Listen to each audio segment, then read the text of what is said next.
Hello everyone. आज मैं partnership act 1932 आप लोगों को रिवाइज कराने जा रहा हूँ सीएमए इंटरमीडिएट के लिए। 30 मिनट्स के अंदर पूरा ये एक पार्टनरशिप एक्ट अच्छे से याद हो जाएगा। नाउ स्टार्ट करते हैं। सबसे पहले what is partnership? Sir, partnership का मतलब है वेयर 2 और more persons have come together for carrying out a business for profit. ये नॉट प्रॉफिट के लिए नहीं होता, ये हमेशा बिजनेस फॉर प्रॉफिट होता है।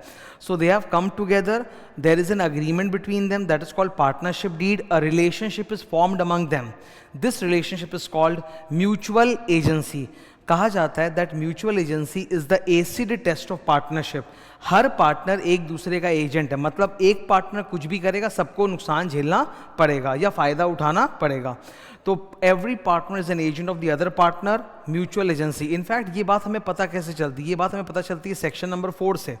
पार्टनरशिप की डेफिनेशन होती है सेक्शन नंबर 4 में। Partnership is number 1 a relationship between persons, number 2 who have come together to share profits of a business, number 3 the business is carried on by one of them or all of them acting for others. मतलब सारे के सारों जिनको business carry on करने का जरूरत नहीं, active होने का जरूरत नहीं है। द बिजनेस में be carried on by one of them or any of them acting for everybody. तो ये जो लाइन है ना, business carried on by all or any of them acting for all, ये है म्यूचुअल एजेंसी, कि एक पार्टनर बाकी सबका एजेंट बन सकता है। म्यूचुअल एजेंसी मेन चीज। नाउ पार्टनरशिप एक्ट में कहीं भी ऐसी कोई लिमिट नहीं है कि मैक्सिमम पार्टनर्स कितने होते हैं, मिनिमम 2 ही होते हैं। परंतु पुराने कंपनीज एक्ट 1956 में लिमिट हुआ करती थी 50 की। तो आज भी इंस्टीट्यूट के मटेरियल में ये लिखा हुआ है कि मैक्सिमम पार्टनर्स 50 होंगे। तो मैं बोलूँगा कि अगर इंस्टीट्यूट एमसीक्यू में पूछती है आपसे कि बताइए मैक्सिमम पार्टनर्स कितने होंगे as per partnership act, you will say 50।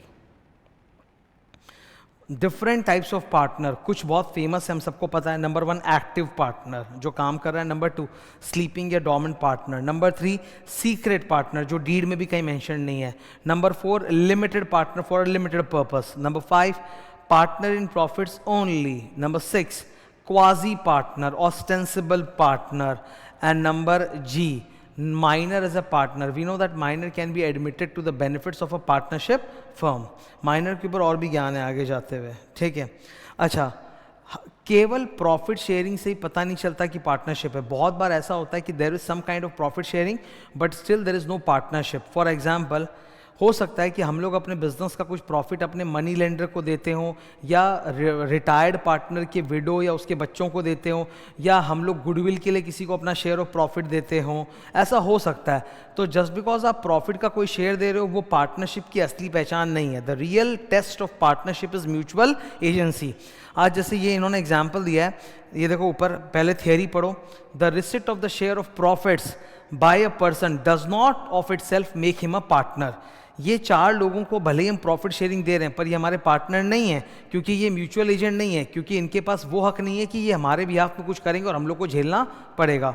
Lender, servant और एम्प्लॉय को आप प्रॉफिट का थोड़ा हिस्सा दे रहे हो।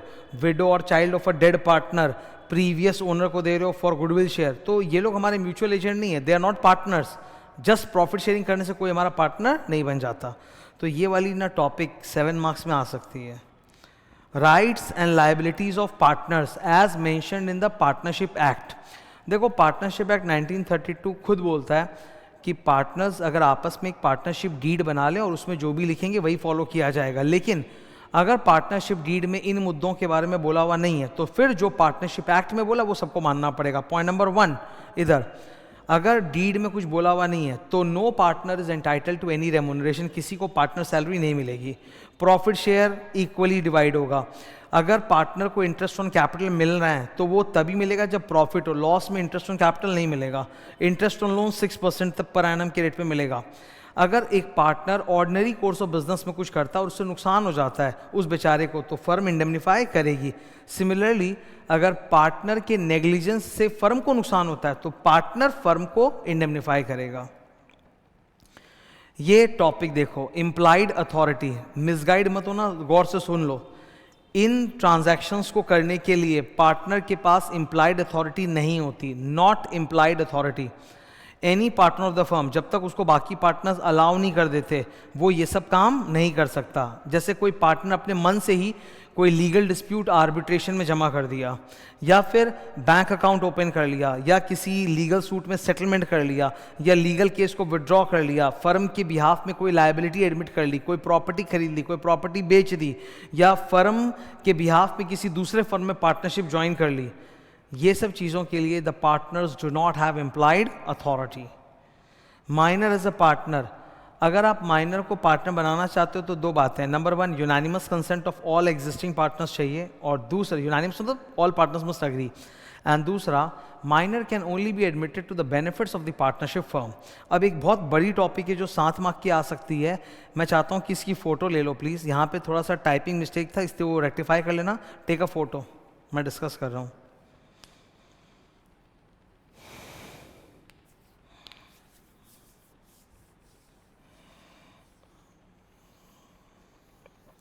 ओके तो अभी डिस्कस कर देते हैं।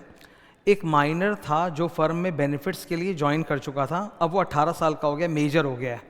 तो नियम है कि जैसे ही वो 18 साल का होता है उसको 6 महीने के अंदर डिसाइड करना पड़ता है that whether he wants to continue or not.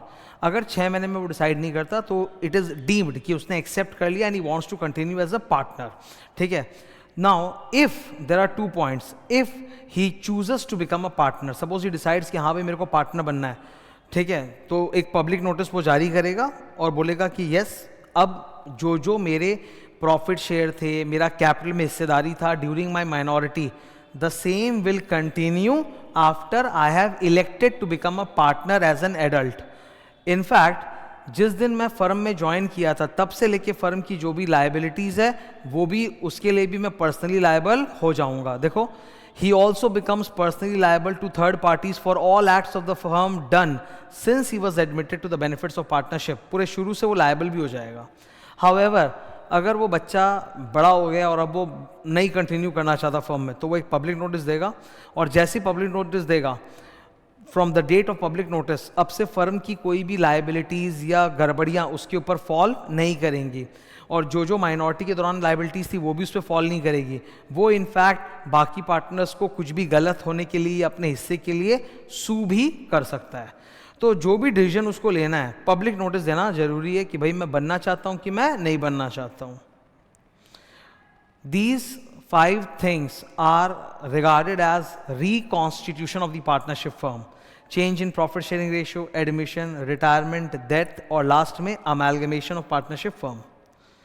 Firm की रजिस्ट्रेशन, एक पार्टनरशिप फर्म का रजिस्टर्ड होना ज़रूरी नहीं है, फिर भी अगर आप चाहो तो रजिस्ट्रार ऑफ पार्टनरशिप फर्म के पास स्पेसिफाइड फॉर्म जमा करके फर्म के बारे में ये डिटेल्स दे के पार्टनरशिप डीड जमा करके आप फर्म को रजिस्टर कर सकते हो।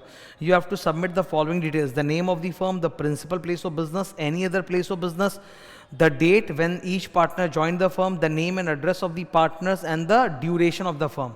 अगर फर्म एक फिक्स ड्यूरेशन के लिए बनी है, ठीक है, फिक्स ड्यूरेशन के लिए कि उसके बाद बंद हो जाएगी, तब उसको बोलते हैं partnership at of a fix duration, लेकिन या पर्टिकुलर पार्टनरशिप। लेकिन अगर पार्टनरशिप किसी फिक्स ड्यूरेशन के लिए नहीं बनी है, मतलब चलता रहेगा, गोइंग कंसर्न, तब उसको बोलते हैं पार्टनरशिप एट विल। अगर आप फर्म को रजिस्टर नहीं कराते हो, कराना ज़रूरी नहीं, पर अगर नहीं कराते हो तो 3 प्रॉब्लम्स है। नंबर 1, क्योंकि वो फर्म अनरजिस्टर्ड है तो पार्टनर्स एक दूसरे को सू नहीं कर सकते, पार्टनर फर्म को अपने हिस्से के लिए सू नहीं कर सकता, फर्म किसी थर्ड पार्टी को सू नहीं कर सकता, फर्म किसी भी लीगल केस में सेट ऑफ क्लेम नहीं कर सकता। ये 3 कॉन्सिक्वेंसेस हैं। पब्लिक नोटिस अगर देनी है तो कैसे देनी है, इसके 3 तरीके होते हैं। आप रजिस्ट्रार ऑफ फर्म्स को बता दीजिए, ऑफिशियल गैजेट में पब्लिश कर दीजिए, और जहाँ पे फर्म का प्रिंसिपल प्लेस ऑफ बिजनेस है वहाँ की डिस्ट्रिक्ट पे चलने वाले कोई लोकल न्यूज़पेपर में ऐड कर दीजिए। तो these are the 3 methods of public notice. आपको तीनों करना है, तीनों के बीच में एंड लिखा है। कब देना पड़ता है public notice? When there is a retirement of a partner, expulsion, निकाल दिया पार्टनर को, डिसोल्यूशन ऑफ द फर्म, या माइनर ने चूज किया है कि whether or not to become a partner, तब पब्लिक नोटिस देने के 3 तरीके हैं, तीनों करने पड़ेंगे। बाकी किसी केस में अगर आपको पब्लिक नोटिस देना है तो सिर्फ 2 ही तरीके हैं, ऑफिशियल गैजेट में डाल दो और लोकल न्यूज़पेपर में ऐड दे दो, रजिस्ट्रार ऑफ फर्म को नोटिस देने की जरूरत नहीं है। डिसोल्यूशन ऑफ फर्म, अब ये लास्ट की टॉपिक है और इम्पॉर्टेंट है। पार्टनरशिप फर्म को डिसॉल्व 2 तरह से किया जाता है, मेजर कैटेगरी, इसके अंदर बहुत डिटेल्स है। फर्स्ट है वॉलंटरी डिसोल्यूशन। इसका मतलब है हम लोग बैंकरप्ट नहीं है, हम अपनी इच्छा से फर्म को बंद करना चाहते हैं, पार्टनर्स अपनी इच्छा से फर्म को बंद करना चाहते हैं। और दूसरा है कोर्ट ने ऑर्डर पास करके फर्म को डिसॉल्व कर दिया। ये दो बड़े बड़े कैटेगरी है। फर्स्ट कैटेगरी, ये वाली जो कैटेगरी है ये वॉलंटरी डिसोल्यूशन है, इसमें 4 टॉपिक्स आएंगे, 1 2 3 4, ठीक है। और नेक्स्ट टॉपिक जो है वो है last topic, dissolution by court. इसके अंदर भी सेपरेटली आप देखो 7 टॉपिक्स है। तो सबसे पहले मैं पढ़ा रहा हूँ voluntary dissolution, a dissolution where you don't need a court's permission. आप पार्टनर्स लोग मिलकर डिसॉल्व कर सकते हो।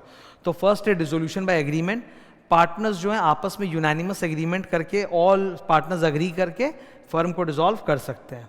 नंबर 2 कंपल्सरी डिसोल्यूशन, अगर फर्म के सारे पार्टनर्स या एक को छोड़ के बाकी सारे पार्टनर्स इंसॉल्वेंट हो गए हैं तो बंद करना पड़ेगा, या फिर फर्म अनलॉफुल बिजनेस कर रहा है तो बंद करना पड़ेगा।